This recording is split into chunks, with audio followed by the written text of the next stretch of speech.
But what I'd like to spend some time today talking about is hospitalizations, and we'll show a little chart here to help me with that.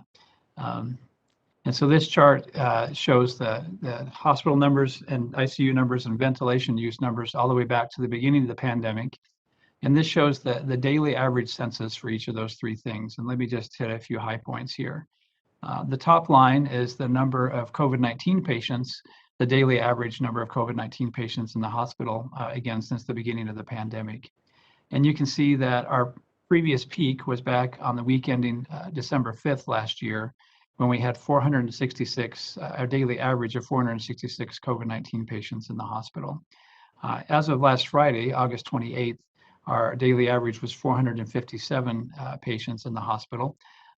And the thing that's really interesting is that it's actually rising much more quickly than it did last winter. So if you look at how quickly the line is increasing here for COVID patients in the hospital, it is going up much more quickly than it was last winter. And we fully expect the daily average census for this coming week to exceed our previous peak. For COVID-19 patients in the ICU, that's the next line, the second line down on this chart. You can see that our previous peak was back on the week ending December 19th, where we had 116 patients, a daily average of 116 patients in the ICU. And for our week ending last Friday, we were at 141 ICU patients, far exceeding where we had previously been. And then the last line is ventilators, our individuals on ventilators with COVID-19. Our previous peak was again back on December 19th with 60 patients on, or a daily average of 60 patients on a ventilator. And you can see our week ending last Friday, we were at 76 patients on a ventilator. We expect this to get worse in the coming days and weeks.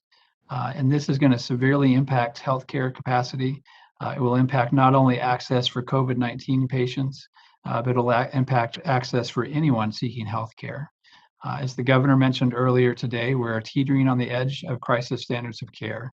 The healthcare systems and the state are doing all we can to avoid crisis standards of care. As the governor mentioned, we coordinate resources daily across the state to see where resources are and who can help out where. The governor announced today providing financial help, as well as bringing in up to 370 additional resources to help the hospitals with and the healthcare systems with the surge of patients that we're seeing.